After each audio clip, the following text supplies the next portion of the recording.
श्रीमद् भगवद गीता अध्याय 9 राज विद्याराज गुह्य योग श्लोक 7 और 8। सर्वभूतानि कौन्तेय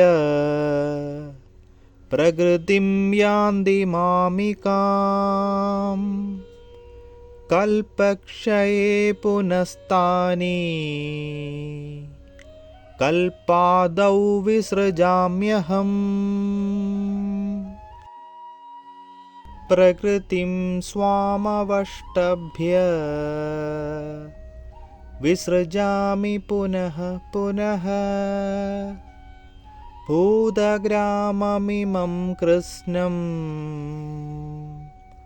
अवशं प्रकृतेर्वशात्।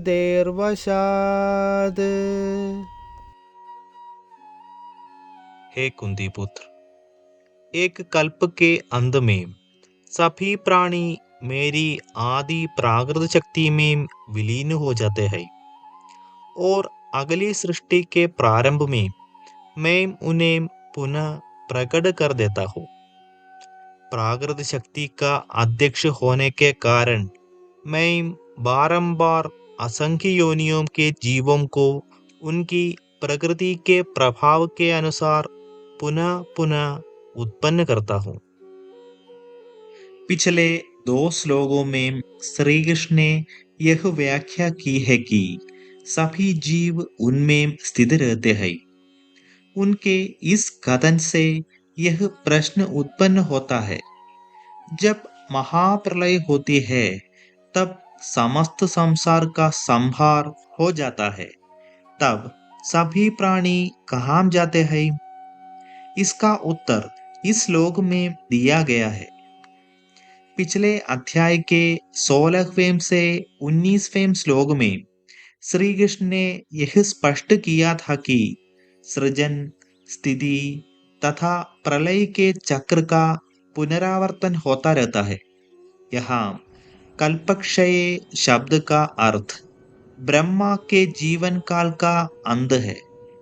ब्रह्मा के जीवन के 100 वर्ष, जो कि पृथ्वी के 311 खरब 40 अरब वर्ष के बराबर है, पूर्ण होने के पश्चात सभी ब्रह्मांडीय अभिव्यक्तियां विघटित होकर अव्यक्त अवस्था में चली जाती है। पंच महाभूत पंच तन्मात्राओं में विलीन हो जाते हैं और पंच तन्मात्राएं अहंकार में, अहंकार महान में और महान माया शक्ति के आदि रूप प्रकृति में विलीन हो जाती है और प्रकृति परमपिता के दिव्य शरीर में विलीन होकर उनमें स्थित हो जाती है। उस समय भौतिक सृष्टि की सभी जीवात्माएं अव्यक्त, प्रसुप्त, जीवंत अवस्था में भगवान के दिव्य शरीर में स्थित हो जाती है। उनका स्थूल और सूक्ष्म शरीर जड़ माया में विलीन हो जाता है, किंतु उनका कारण शरीर बना रहता है। अध्याय 2 के 28वें श्लोक में उल्लिखित टिप्पणी में 3 प्रकार के शरीरों का विस्तार से वर्णन किया गया है। प्रलय के पश्चात जब भगवान पुनः संसार की रचना करते हैं, तब माया या भौतिक शक्ति प्रकृति, महान, अहंकार, पंच तन्मात्राओं, पंच महाभूतों को विपरीत क्रम में प्रकट करती है।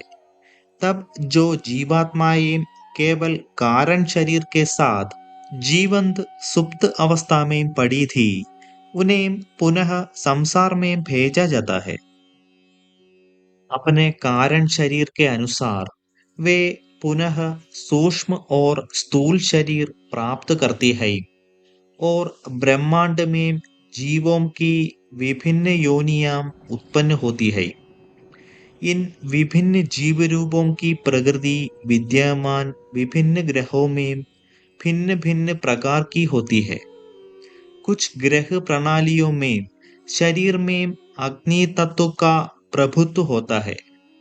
जिस प्रकार से पृथ्वी ग्रह पर शरीर में पृथ्वी और जल का प्रभुत्व होता है।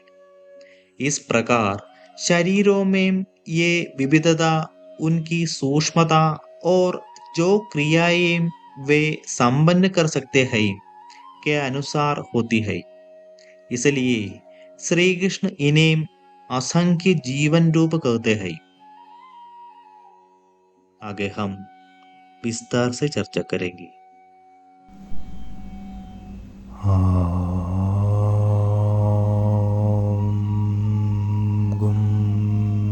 गुरुभ्यो नमः।